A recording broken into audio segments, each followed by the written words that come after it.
నేను చెప్తున్నది ఏంటంటే ఈ సేవ బాబు మీ సేవ బాబు ఎమ్మెల్యేను మోసం చేయలేదు, ఎమ్మెల్యే మీ సేవ బాబును మోసం చేయలేదు. మీరిద్దరు కలిసి ప్రజల్ని ప్రభుత్వాన్ని మోసం చేశారు, ప్రభుత్వానికి రావాల్సిన ఆదాయాన్ని గండిగట్టారని నేను తెలియజేస్తున్నా. ఒక వ్యక్తికి వీలవుతుందా? వాడి స్థాయి ఏమి, వాడి చదువు ఏమి, వాడి తెలివితేటలేమి, మొత్తం వ్యవస్థని చిన్నాభిన్నం చేస్తున్నాడు. ఆర్థిక వ్యవస్థని కేవలం ఇది అక్కడే జరిగిందా లేకపోతే వేరే ప్రాంతాల్లో కూడా జరిగిందా? ఎస్ఆర్సీ కన్స్ట్రక్షన్ వాళ్ళు ఆడ తీసుకున్నదివే నకిలీవే, వేరే చోట తీసుకున్నట్టు నకిలీవే అని ఎవరు పరిశీలించాలా?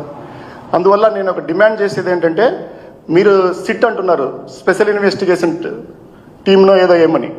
నేనేమిటి, మీరు కొద్దిమందిని ఇది చాలా అంత ఫుల్ ప్రూఫ్ సిస్టమ్నే వాడు ఛేదించినాడంటే దీనికి ఎక్కువ తెలివితేటలు, ఇంకా ఎక్కువ వ్యవస్థ కావాలా?